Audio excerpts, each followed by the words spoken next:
Esse é um sinal de homem maduro que você, guerreiro, deve evitar a qualquer custo. Inclusive, esse sinal ele veio da meditação de Zenão. Na verdade, para ser mais sincero e mais preciso com você, numa meditação de Diógenes que fez sobre Zenão. E basicamente, o que é que ele traz aqui nessa meditação dele? Olha só, um jovem estava falando um monte de coisas sem sentido.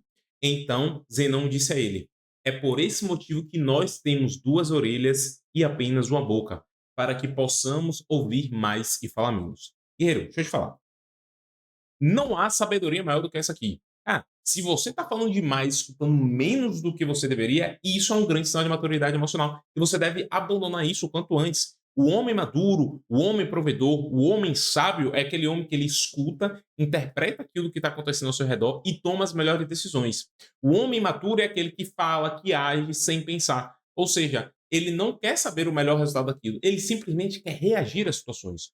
Um homem que age é um homem maduro. Um homem que reage é um homem maduro. Isso vem através justamente da utilização dos seus sentidos. Se a gente for parar para analisar, tá? Os sentidos físicos é aquilo que nos conecta ao nosso mundo, a tudo que está ao nosso redor. O tato, olfato, paladar, audição e visão. Basicamente, isso é o que a gente vai ter aqui de conexão. Só que perceba, Deus foi tão, vamos dizer assim, tão extraordinário que ele deu para a gente dois ouvidos, uma boca, inclusive dois olhos também. Por que dois olhos? Para que você possa visualizar mais situações. Você vai ter o Ciclope na mitologia, já que a gente está falando aqui de filosofia, de Grécia, Roma e assim por diante. Cara, você vai ter o Ciclope ali, que ele tem um único olho, ele olha ali de uma forma central, etc. Ele tem um tipo de visão com alcance menor. Enquanto você tem um alcance maior, você é mais periférico. Isso é uma forma de crescimento, de evolução que a gente teve para nos proteger. Ou seja, eu saber o que está acontecendo, então eu estendendo meu braço aqui, eu consigo enxergar. Chega a ser, e você pode treinar, até um ângulo de 180 graus, você chegar literalmente que está do seu lado, sem precisar olhar. Isso é treinável. Mas o grande lance é, cara, você precisa escutar mais, porque os segredinhos, os detalhes, está no que a gente escuta, não no que a gente fala. E vem um outro ponto, principalmente falar sobre os teus sonhos, projetos, ambições, desejos, aquilo que você quer para a tua vida. Cara, não compartilhe essas coisas. Ou, se for compartilhar, em um ambiente controlado e específico, com um terapeuta, com um psicólogo, com um mentor, ou com um amigo específico, você sabe que, irmão, esse cara não conta para ninguém. E, pelo amor de Deus, tá? Às vezes, e aí eu vou trazer algumas referências aqui, na minha infância, por exemplo, eu compartilhava algo com minha mãe. Eu escondia, na verdade, as coisas de minha mãe. Por quê? Porque eu sabia que ela ia espalhar para a família toda. E eu lembro a primeira vez que eu comecei a namorar, olha só, eu não contei. Eu já estava meses assim namorando. Cara, tinha muito tempo que eu estava namorando, não sei o quê, pequenininho. E aí minha mãe descobriu. Eu não lembro como exatamente. E aí quando ela descobriu, eu falei assim: minha mãe, olha só, eu tô te pedindo que a senhora não conte pra ninguém. Porque eu não quero que ninguém saiba, porque o pessoal vai ficar gastando, me perturbando e tal. Beleza. Velho, não deu 24 horas. Minha tia foi lá pra casa com meus primos. Eles já chegaram. Ah, namorador, tá namorando, não sei o que e tal. Eu falei assim: ô minha mãe, eu não te pedi ontem pra você não contar? Não, meu filho, eu falei com sua tia. Aí minha tia falou com os filhos dela, com meus primos. E aí meus primos já contou para outros primos. Todos os primos estavam sabendo, avô, tio, periquito, papagaio.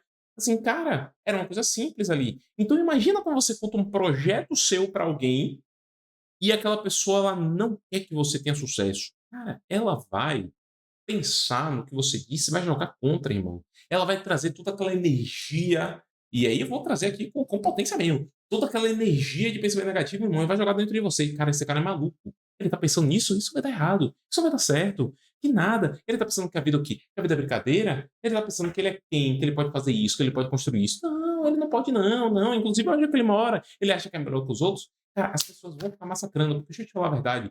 As pessoas, a grande maioria das pessoas ao nosso redor, não quer o nosso crescimento. Ela não quer crescimento pelo nosso mal, não. Ela não quer o nosso crescimento porque ela não sabe o que tem do outro lado.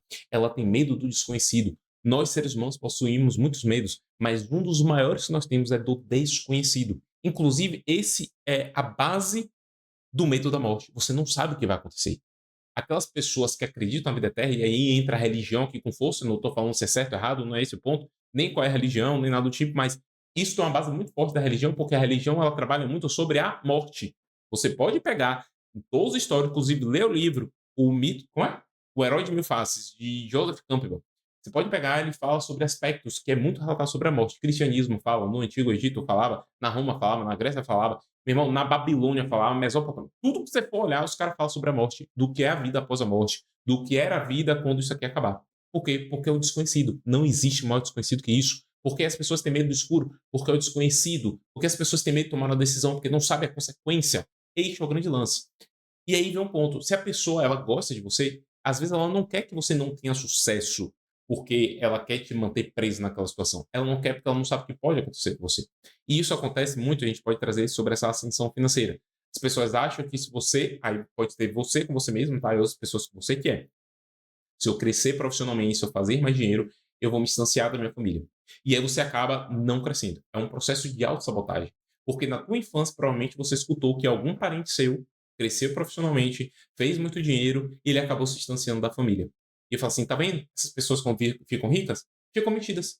Não quer saber mais da gente. Olha o fulaninho, por exemplo, ficou rico. Aí, ó, tem carro, tem lancha, viaja, tal, não sei o que lá. Não tá num evento da família. Cara, isso acontece. E você, como criança, foi armazenando tudo aquilo, porque o teu processo de abertura, vamos dizer assim, de crenças, de pensamentos, vem muito daquilo, da tua infância, você foi aprendendo, principalmente com os teus pais, e você vê ele falando mal sobre dinheiro, falando mal sobre pessoas ricas, falando que pessoas ricas são ladrões. Aí você fala assim, cara, como é que eu vou ficar rico se o rico para minha mãe é ladrão? Eu gosto de minha mãe gosta de mim. Se eu ficar rico, minha mãe vai achar que eu sou ladrão. Cara, não faz sentido. Eu não posso enriquecer. Isso é inconsciente. E é aí que está o ponto. Se você percebeu isso, não fala. Fala assim, cara, minha mãe não gosta de pessoas ricas. Cara, eu já trabalhei isso dentro de mim. Eu não tenho que mostrar nada para minha mãe. Mas eu quero ser rico. O que é que eu vou fazer então? Eu vou me tornar uma pessoa rica.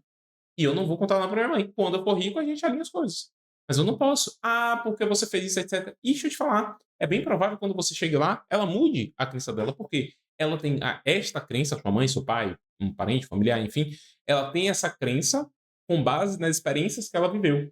Só que não teve ninguém próximo a ela que teve um bom comportamento que foi. Ela falou assim: cara, meu filho ficou rico.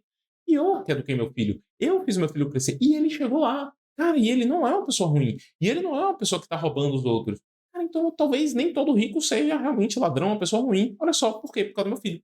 Você pode ser a pessoa que vai transformar a mentalidade, as crenças da tua família. Esse é o grande lance. Não é que você deve carregar esse fardo, tá? De mudar a mente das pessoas. Não, você vai viver a tua vida, crescer por conta própria e como consequência a sua família vai receber essa transformação aí de tabela e você vai mudar daí em diante a situação da sua família. E eu vou trazer isso com base na minha própria família.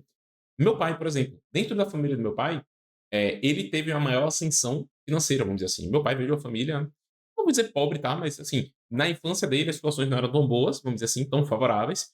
E logo aos 18 anos ele se casou, saiu de casa, ele começou a trabalhar, etc. E ele chegou ali numa situação onde ele começou a crescer profissionalmente. Então, meu pai tinha o carro do ano, né? E quando já estava mais velho, né, eu já tinha nascido.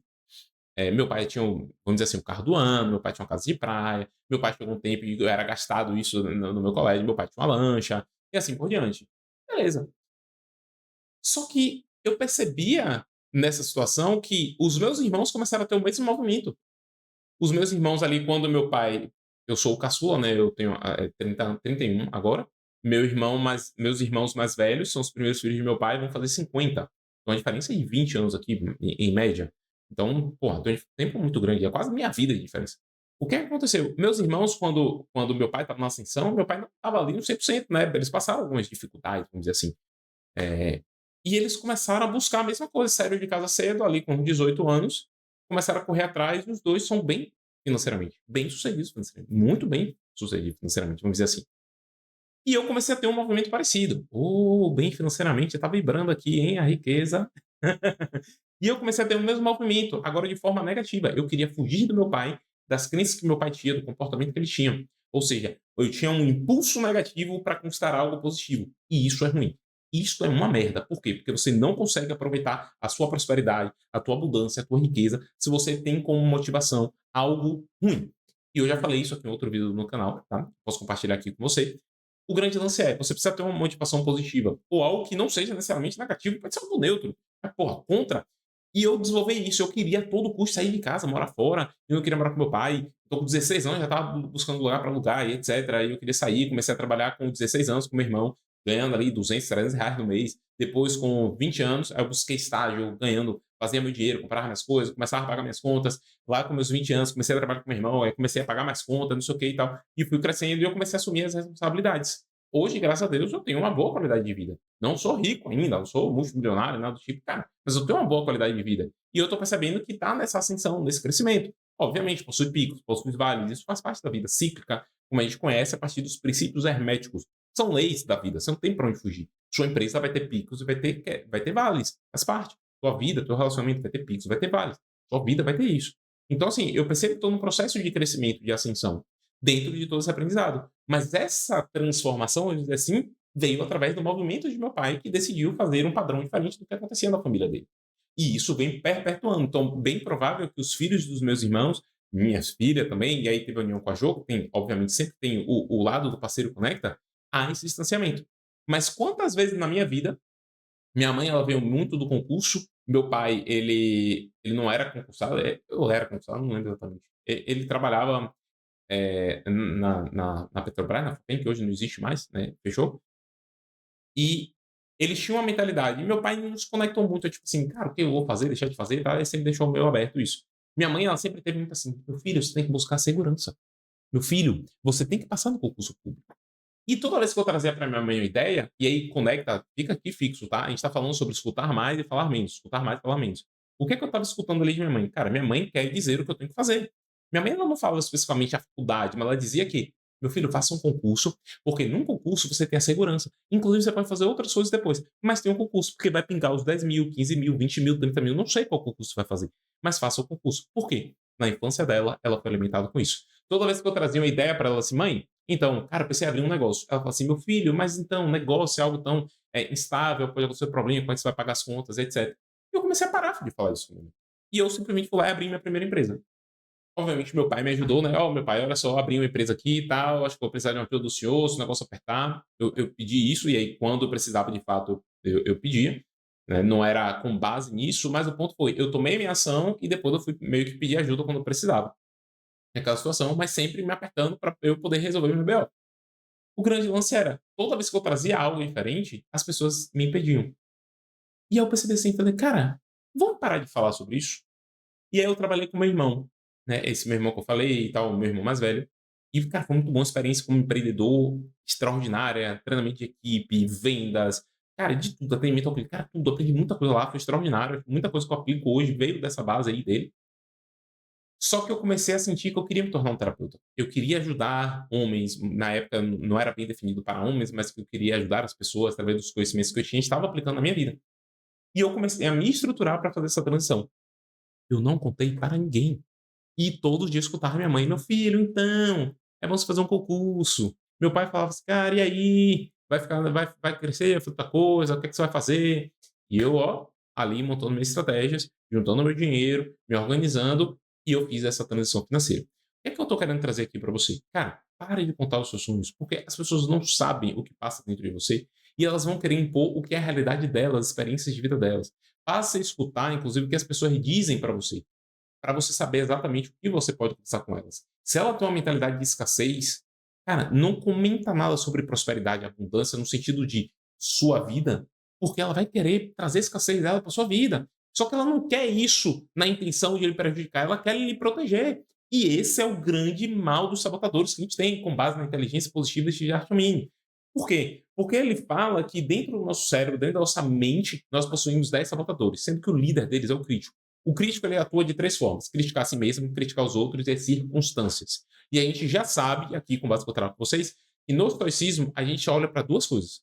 O que eu posso fazer e o que depende do universo. O que depende do universo, eu esqueço. Eu não olho para isso.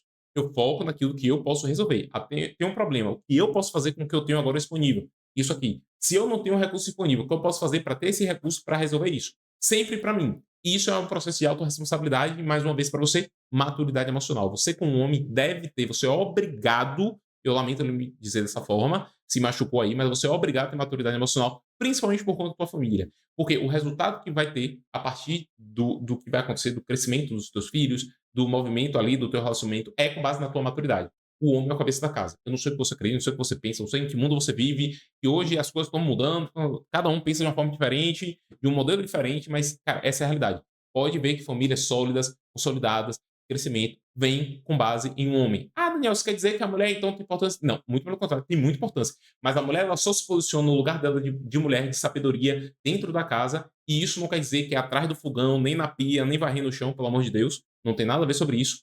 Quando o homem ele se posiciona no masculino dele, no teu processo ali de maturidade emocional. Então isso você precisa entender.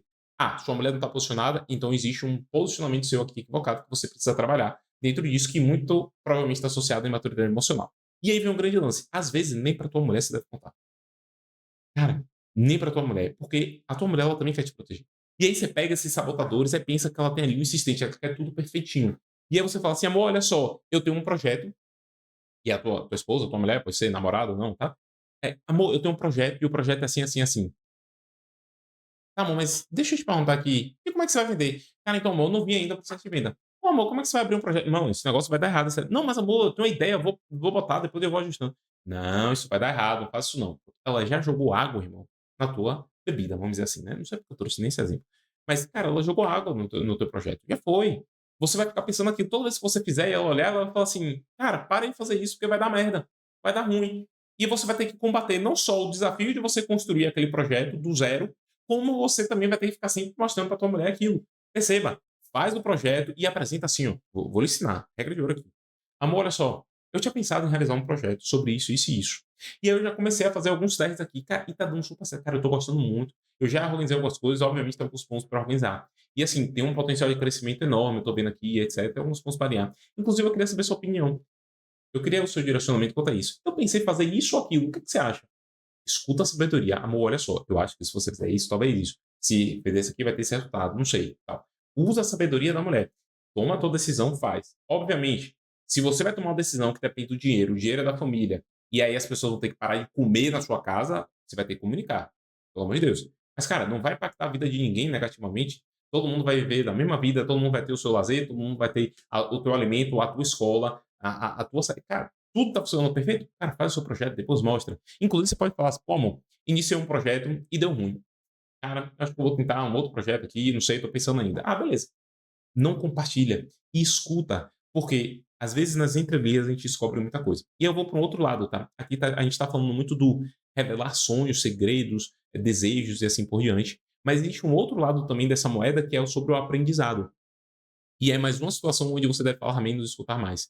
Muitas vezes, e até. Eu já vou trazer esse exemplo para você. Eu estava assistindo o React do Peter Jordan falando sobre o vídeo do Flávio Augusto que acabou de sair. Que é um bilionário e 30 trabalhadores, não lembro exatamente quais são os 30 alguma coisa. E 30 funcionários. E nessa, cara, tinha assim, pessoas que não deixavam o Flávio Augusto falar. O cara tinha tão enraizado aquela mentalidade dele, aquele pensamento dele, e não é sobre ser certo ou errado, tá? Mas ele tinha tão enraizado que ele falava, falava, falava. O Flávio Augusto chegava assim, cara, então. Aí ele falava, falava, falava, e Flávio Augusto, sim, mas isso. Aí ele falava, falava, falava. E ele falou assim, cara, segura um momento aí, deixa eu poder falar aqui também, pra gente manter aqui a linha de raciocínio, porque você já tá indo pra outra área. O que é que tá ali? Cara, você tá na presença de um cara que tem um resultado exorbitante. Só que suas crenças são tão fortes, tão arraigadas, tão estabelecidas para um determinado assunto, que você nem se permite escutar o outro. Deixa eu te falar, quem lhe garante o que você acredita, o que você pensa é o certo, é o correto? E aí vem uma máxima que você deve aprender. Cara, viva com a mente, com o coração ensinável. A todo momento aprenda. A pessoa pode estar falando a maior asneira do mundo, mas, cara, escuta, entende o raciocínio dela. E isso pode lhe ser favorável lá na frente para que você se proteja de outras pessoas daquele jeito. Percebe? Não é que você escutar a pessoa, você automaticamente vai aceitar o que ela está falando, você está concordando com ela, não. Você está aprendendo. Aprendendo, inclusive, que, irmão, você agora acabou de me revelar que, de fato, este pensamento é horrível. Mas qual é o grande lance? Você percebeu que aquela pessoa falou algo que não faz sentido. E você já tinha uma ideia sobre isso. Esse é o grande lance. Mas escute. E escute de uma forma para, de fato, aprender. Aprender a utilizar aquilo de alguma forma. E aí, quantas vezes eu vejo, tanto no nosso processo de mentoria, no processo aqui da agência, nos processos de direcionamento que a gente dá, e que a gente participa também, aqui eu e o Jô, minha esposa, cara, muitas vezes as pessoas não querem. Vai, você está num mentor, você está pagando um mentor, um cara que já chegou onde você quer chegar, o cara já percorreu a trincheira, viu que deu certo, viu que deu errado, o cara tem um potencial de analisar o teu negócio, analisar a tua vida, te direcionar. Ele já validou isso com outras pessoas, o negócio está certo, você pagou, você confiou no cara para fazer o negócio, e o cara falou pra você, irmão, olha só, o caminho é esse aqui. Aí você fala assim: "Não, eu discordo, não é assim não". E pererê pororó, cara, então, comprei. "Não, eu discordo porque não é assim, porque minha vida é diferente, porque isso". Irmão, você tá ali para aprender, para ser direcionado. Pelo amor de Jesus Cristo, escuta. Então perceba, existe o lado do não revelar para as pessoas, que é um ponto que depende de você, como a gente conversou, não revela, bico calado, ou se necessário, revele somente o necessário, né, necessário, somente o necessário. Pega lá, ó, da época do quê? Que desenho é esse? Mowgli. O menino lobo, né? Necessariamente, tudo bem que aquela frase não é legal, mas esse princípio aqui funciona. Somente o necessário que você vai falar. Pega o exemplo de Thomas Shelby, beleza, Peaky Blinders. Pega ali, ele só conta uma parte do planinho que a pessoa deveria saber que é o que ela vai executar, irmão. Só isso. Irmão, eu preciso de você para isso. É isso aqui que você vai fazer, beleza? E o resto não lhe interessa. Você é isso aqui, beleza? Beleza, pronto. E o outro lado é passe a escutar mais e falar menos. Aprenda com as pessoas. Nem que seja uma pessoa com pensamento contrário. E vou além, é muito melhor você escutar, inclusive, uma pessoa contrária. Porque talvez a tua visão seja errada do mundo, do que você acredita. Cara, quantas vezes eu defendia algo e eu comecei a escutar as pessoas do outro lado, eu falei assim, cara, tem um fundo de verdade nisso aqui. Cara, faz até sentido. Eu posso não seguir aquilo, mas, cara, faz sentido o que essa pessoa está falando. E aí você desenvolve uma habilidade extremamente importante, que é a habilidade da empatia. Velho, o ser empata é você compreender as emoções, os pensamentos, as crenças dos outros. Não significa que você está validando aquilo, nem que você concorda, nem que você aceita. Não é sobre isso. É que você entende o outro, o que ele pensa. E eu falo para você, eu vou trazer um exemplo aqui, cara, exorbitante, tá? Exorbitante aqui. Eu tô indo bem fora da curva. Cara, existem algumas religiões onde as pessoas realmente doam a sua vida, vamos dizer assim, para em prol daquela causa. Eu não estou dizendo que eu concordo ou discordo, não é sobre isso. Mas deixa eu te falar. Pelo raciocínio dele, aquilo faz sentido. Percebe? O fato de você olhar de longe, obviamente, você sacrificar a sua vida, você por você é uma coisa, irmão.